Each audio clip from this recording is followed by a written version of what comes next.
Plus podcast. This is episode 8, part 2 of our Q&A system. We're still Q&A system. Let me start again. Hi everyone, welcome to another Youth Work Plus podcast. This is episode 8 and it's part 2 of our Q&A session. We've still got loads of questions to get through. We probably won't get through them all this time, so we'll probably be a part 3. I'm Ollie. I'm Becky. And thanks for... This is the Youth Work Plus podcast. Yeah, thanks for listening to it. Okay, cool. Okay, I'm going to go first. What did you buy with your first Youth Work paycheck? What did you buy? I was asking you, yeah. Yeah, I brought a laptop, an Apple laptop. Oh, wow. What did you buy? Rent, I think. I don't think my first Youth Work paycheck was maybe enough to even cover my rent, so I definitely didn't buy anything exciting. Yeah, I was still living at home, hence why I just bought a laptop. You could just splurge. Living at home with parents. So yeah, I just was like, what do I want? Oh yeah, I've never been able to afford an Apple. Oh, so mate. Let's get one. Your first Youth Work job was better paid than mine. I bought some like Tesco value cereal, I don't know. Okay, right. What's the one? If you weren't a youth or kids worker, what job would you do? I looked at being a paramedic actually at one point, which I would have really liked. And apart from that, I did work in IT at Oxford Uni for a year, so probably I'd still be doing that. What would you do? Before I went into youth work, I was going to go to uni to do fashion and textile design, so that's kind of what I wanted to work in, but then there aren't that many jobs in that field and it's very competitive. So maybe something, and like if someone was just going to give me a job. Yeah. Oh yeah, if you could get gifted a job. Yeah, maybe that. Or I've also thought like kids TV presenting. Yeah, I'd like to do Top Gear. That'd be my dream. Working with cars. That'd be fun if I was just given it. Yeah.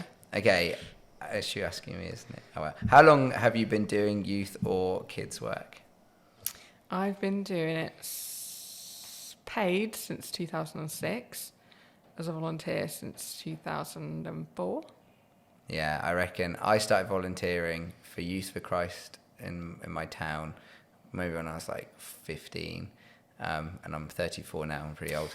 And I started, my degree started in 2006 where I was paid part-time as a youth worker. Yeah. So ages, cool. Both of us. Yeah, a long time. Name a heart-sinking moment during youth work. There's been loads. There's been genuinely there's been moments where I just feel like I can't do this. Like I can't do any of these things. Yeah. No one really, no one cares what I'm trying to do.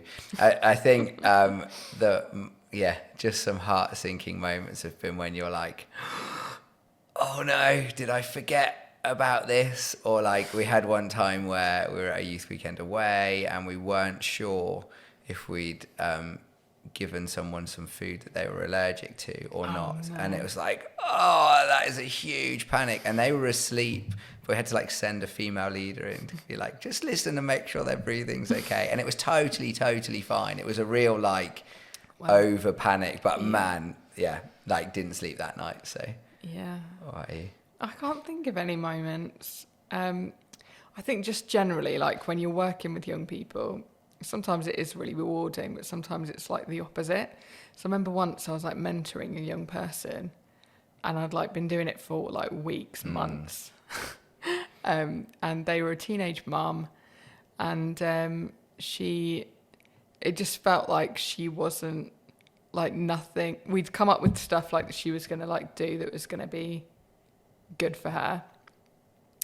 And just felt like ages since she'd actually followed through with any of that stuff.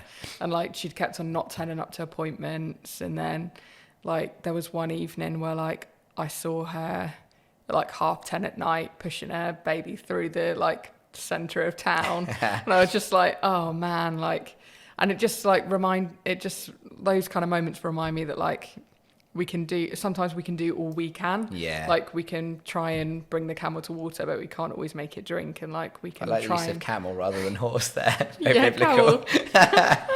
So we can sometimes we can do all we can, but actually it's up to the young people whether they follow through with the advice we give or... And for church youth work, I've had young people come right through the system and then lose their faith, and that's I hate that. Yeah, that's a heart-sinking thing as well. Or just like when they just make bad choices and you just think, oh man, like, just wish you hadn't done that. Yeah. Okay, so name a part of youth or kids' work you don't enjoy. I don't know. I think one of the parts I don't enjoy is like putting a lot of effort into planning something and then not really knowing if people are going to turn up. Oh yeah, the inconsistency. Yeah, especially like post-COVID and pandemic stuff. Like we're putting effort in and planning this stuff, and like people are still really inconsistent with whether they come or not. And so, yeah, like there was a youth session we had a few weeks ago, and I just remember thinking, like, I hope people are going to come to this. And then like right up until, it was on the Sunday, right up until the Friday, like I'd sent a message to parents to remind them, I'd sent a message to youth to remind them, like nobody had RSVP'd that they were going to come. And I was like, oh man, like this is so frustrating. And in the end, like we had like a handful of young people come, so which was fine, which was good. And it was fine, and we had a great session. But like on that Friday, I was like, oh, have I put all this stuff in? And like, oh, it's so frustrating because we're trying to build momentum, and like if people don't come to this stuff, then what am I here for? Yeah, I've definitely had the opposite though, where you don't prepare enough and you're like, oh, it's all right, no one's coming, and then loads of people turn up and you're like, oh no. I don't like any of the safeguarding or paperwork side, which is no surprise. I don't think any youth or children's worker does. And if they do, maybe, they're just a superhuman. But I never like any of that stuff. And I don't, as talked about in previous podcasts, I don't really like telling people off or any of that kind of stuff. I just want to be nice all the time. I think the worst safeguarding stuff as well, for me, like, and most frustrating ones tend to be like stuff that happened in the past, which is too far ago for like criminal consequences to happen. But you know those young people are totally damaged. Yeah. To the point where like there needs to still be healing and there needs to still be support and stuff, but there's a real frustration about the fact that like nothing can be done practically about what happened to them. Like that is so frustrating. That's much more noble. I just don't like the paperwork. Okay, best youth leader training you've done? Recently, actually, I think probably it's the freshest in the memory, but a friend of mine, Carl, we did some youth leader training with his team. His team were amazing. It was really fun. I liked working together with him, and you could really see that the team were just really good, and they were on board, and they also got the principles of what we were trying to do. He kind of cast his vision for the youth work, and we talked a bit about group work. Loved it. Cool. I like leaders training. I think it's fun. I can't think of. I'm trying to think of other stuff that like courses I've been to as well that might be useful for other youth leaders to go on. I really want to, different angle. Like I really want to do a mental health first aid thing. I know you've done one.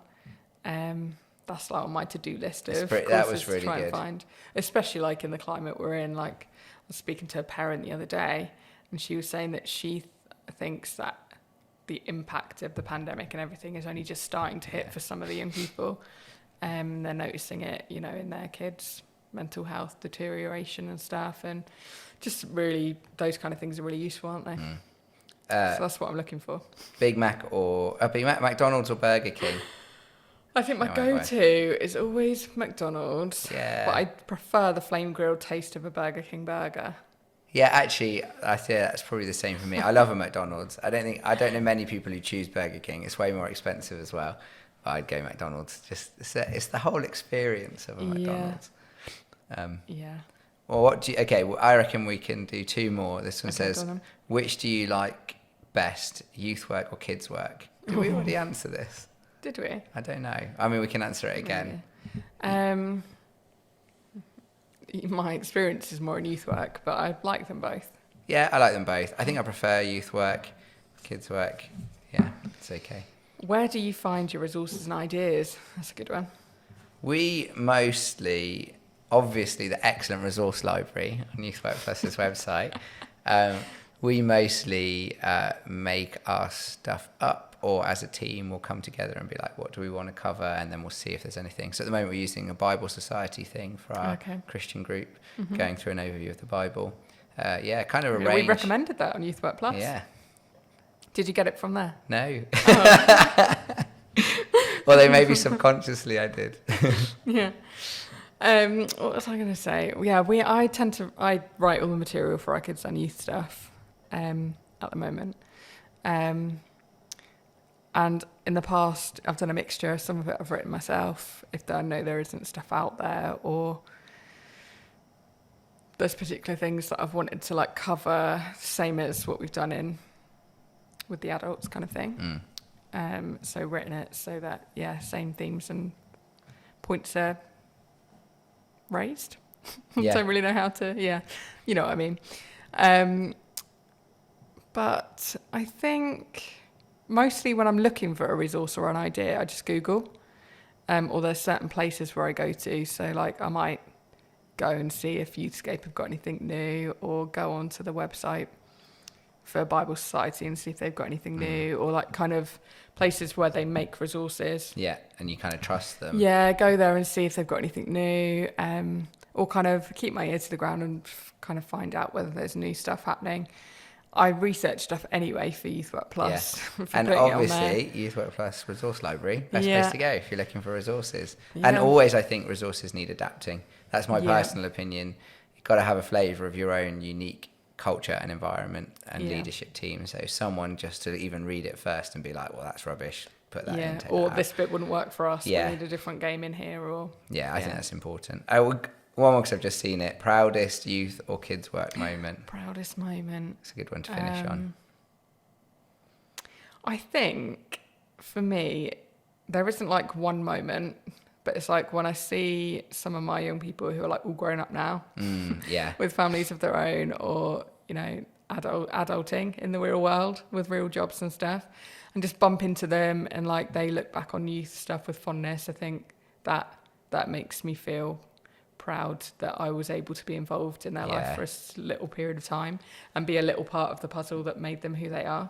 That's the same for me. I had that recently because I had the Youthscape National Youth Ministry weekend, and one of my old young people was there working for a Christian charity, and just an amazing woman. And like I'm friends with her now, as you know, and just knowing that I played a part in her faith development and her life growing up just makes you feel proud. Like there are these young people who absolutely thrive. And you're like, I get the privilege of like, I've journeyed with them for a little bit. So that's...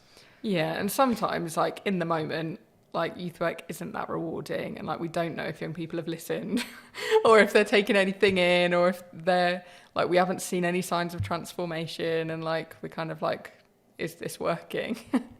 But like when you fast forward 10-15 years and you bump into these young people and you realise that like even in a small way that the youth group was important for them, like it makes you feel better about what you're doing now, like with the young people that you've got now, in those moments where you feel like, is this working? Are they listening? Are they being transformed? Are they learning more about who God is?